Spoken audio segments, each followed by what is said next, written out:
What's up, culties, theorists? I don't know. You'd think we'd have this down by now. What's good, people? It's CJ Williams for Culturalist Theory, and today we're ordering Drake's 7 studio albums from worst to first. You heard us right. No mixtapes, collab albums, or playlists for this one. Let us know down in the comments if that's a video you'd like to see, though. Does Toronto's biggest superstar really need an intro? Let's get straight to it. Number 7, Scorpion. Drizzy's 2018 double disc demonstrates a lot of the issues that these elongated projects struggle with, collapsing under their own weight. From the late 90s into the early 2000s, it felt like every artist worth mentioning had to have a double album under their belt. That trend had died off for a while until the mid-2010s and saw a resurgence. Well, kind of. With streams diluting the revenue artists could expect to get from album sales, the repackaging of a deluxe edition would become a popular way to extend an album's commercial impact. Right around 2017, the double disc would sneak back into mainstream consumption. Artists like the Migos, Big Crit, Ray Shrimmer, and Drizzy Drake himself would all drop their own double disc with varying levels of success. In Drake's case, Scorpion was meant to represent the two styles of music Drake embodied the most, with the first side being more hip-hop focused and the second being more R&B oriented. Fans thought we would essentially be getting a follow-up to Take Care, but that was wishful thinking. When stripped down to its essentials, Scorpion certainly has a lot to offer. However, its 25-song track list would end up being about 10 too many. Tracks like Don't Matter to Me, Peak, Can't Take a Joke, and I'm Upset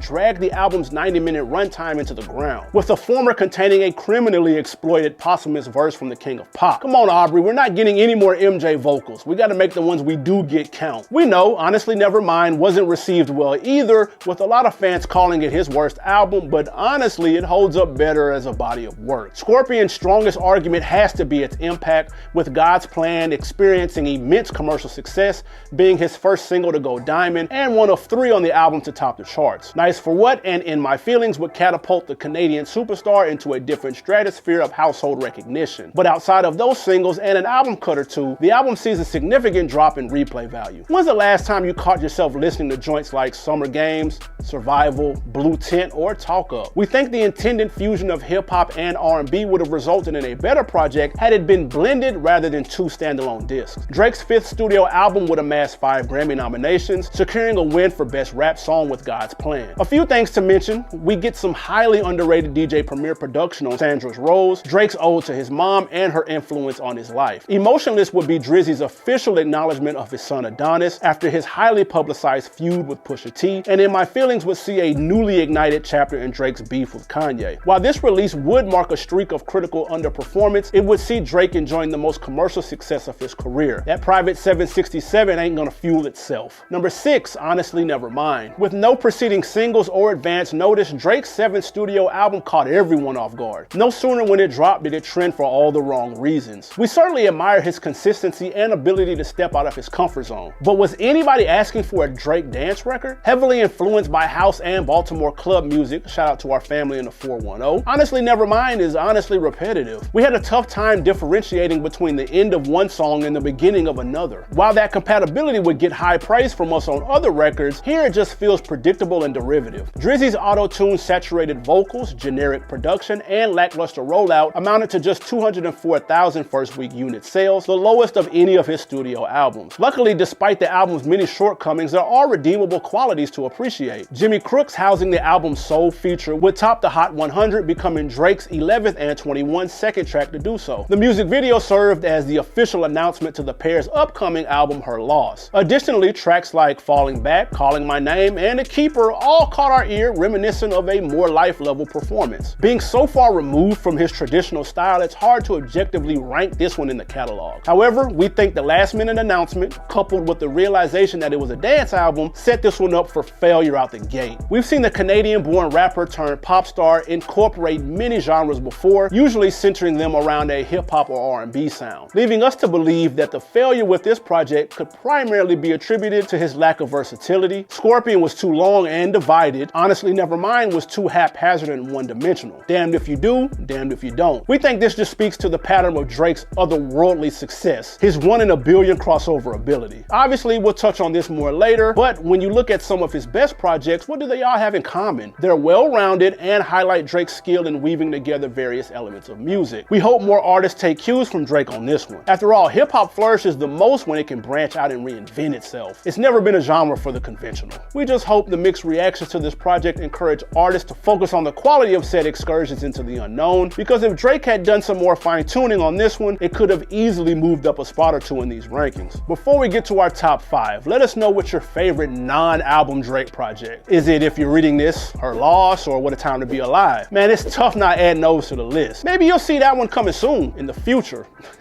Anyways, back to the rankings. Number 5, Certified Lover Boy. Drake's 2021 21-song LP is easily his most polarizing and arguably his most bittersweet. Drawing many comparisons to his earlier work, CLB is a strange mixture of revisiting past success while taking unexplored creative leaps. There's plenty of potential on this project. Features from Hove, 21, Future, and Tunechi did not disappoint. On the other hand, that potential feels stifled by a handful of preventable tweaks. The album's 21 songs could have easily been trimmed down a few, allowing audiences to get the full impact of the album cuts that get lost in the shuffle. Champagne Poetry doesn't set the pace for what the album would ultimately sound like, making us think we were getting Nothing Was the Same Drake when he was aiming for more of a melodic, in-your-feelings kind of project. Poppy's Home contains uncredited vocals from the Young Money queen, Nicki Minaj herself. We think he missed a perfect opportunity to grab that long-awaited feature, potentially reuniting the trio on You Only Live Twice. 7 AM on Bridal Path is a typical showcase of bars for the MC, but we don't think it carries the same weight as previous timestamp tracks like 5 AM in Toronto or 6 PM in New York. Most likely due to the reflective nature of the song, it feels like this one falls short of the standard that Boy Wonder and Vinyls had set for Drizzy. Tracks like Girls Want Girls, Fountains, and Fucking Fans are throwaways, making us question if Aubrey's focus on streams had superseded his ear for quality control. Were we the only ones wondering how these collabs with Baby and Ross ended up on the studio album, when Wants and Needs and Lemon Pepper Freestyle were both better songs and better fits for the album? Above all other critiques, the album cover by far is the biggest impediment to the project's success. When initially dropped, everyone thought it was just a conversation starter, giving the odd impression of a reach for relevancy. But when the clock struck midnight on September 3rd, 2021, and this was the cover fans saw while streaming the project, our expectations immediately took a nosedive. We did leave the album with some positive takeaways, however. In the Bible demonstrated just how dangerous a duo Drake and Durkio can be, being the pair's second collab following Laugh Now, Cry Later. Drake and Hove notched one of their better tracks together with Love All, and we really enjoyed the sound Drizzy employed on TSU and In Too Deep. The album would earn a Best Rap Album nomination at the 2022 Grammys before being withdrawn from consideration. We're still waiting to see the impact this project is going to have on music moving forward. We just hope the Sixth God goes back to crafting the hip-hop albums that got him off the ground. Number 4,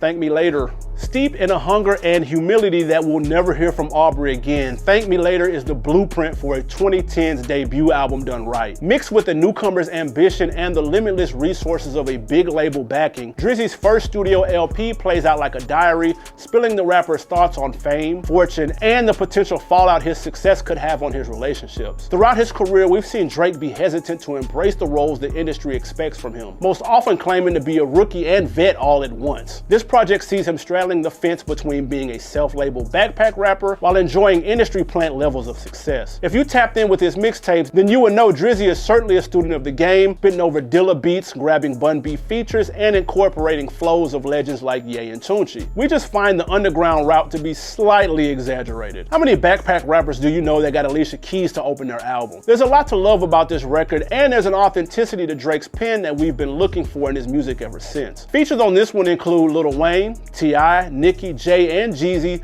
with additional appearances from The Dream and the aforementioned Miss Keys. These contributions lead to the blend of hip-hop, R&B, and pop that would quickly turn Drizzy into a household name. Remember that one bar, make friends with Mike but gotta AI him for your survival? With the nature of their relationship throughout the years, we can't help but wonder if this was Drake's first jab at Hove. When comparing this project to its vast pool of peers, Thank Me Later has definitely held up better than most. Bangers like Fancy, Unforgettable, Karaoke, and Shut It Down could all easily be thrown into a 2023 set list and nobody would bat an eye. 40 and Boy Wonder would put in considerable hours behind the boards on this one, with Kanye, No ID, Swizzy, and Timberland grabbing high-profile producer credits. This one makes it to number 4 on our list due to its consistency and impact over the projects lower down the line. However, these next 3 clearly display Drake's full range of creativity, influence, and quality in ways none of his other albums could match. Number 3, Views. Our pick for the 6 Guys' most underrated album, Views, is Drake's strongest conceptual offering to date. Breaking his hometown of Toronto up into various seasons, Views blends hip-hop, R&B, pop, dancehall, and Afro beats in ways that depict the city's diversity to a T. The album would hold a lot of firsts for the Canadian superstar, including his first single to top the Hot 100 and his first album to sell 1 million units in its first week. It's easy to forget now after seeing the commercial heights he would continue to ascend, but Views was easily his most anticipated project up until that point. We still don't think a Drake album has amassed that level of hype since, which would lead to its career high numbers. Originally titled Views from the 6, the album cover quite literally sees Drake taking in the views from the city atop the CN Tower. This one has a very different supporting cast, with Future contributing the only traditional hip-hop feature. We also see appearances from Division, Rihanna, Party Next Door, and Wizkid, and we also can't forget the posthumous Pimp C vocals. This project was instrumental in popularizing dancehall and Afro beats to the American mainstream, serving as a jump-off point for Wizkid and giving us an insight into what more life would offer, even if we didn't know it at the time. Honestly, when this one first dropped, people were pretty disappointed. Coming off the heels of What a Time to Be Alive, the general consensus was that Drizzy should have been dipping more into that trap-heavy if you're reading this bag. In hindsight, Drake was playing chess while everyone else was playing Uno. Off our most recent listen, we really couldn't find a weak link. There are some sleepers we gotta highlight though. Western Road Flows, Redemption, and Feel No Ways all would make you think Drake's core audience isn't hip-hop based. Considering how this one has aged, does Views have a stronger argument as his best blend of genres when compared to Take Care? Share your thoughts in the comments below. And speaking of Take Care, number 2,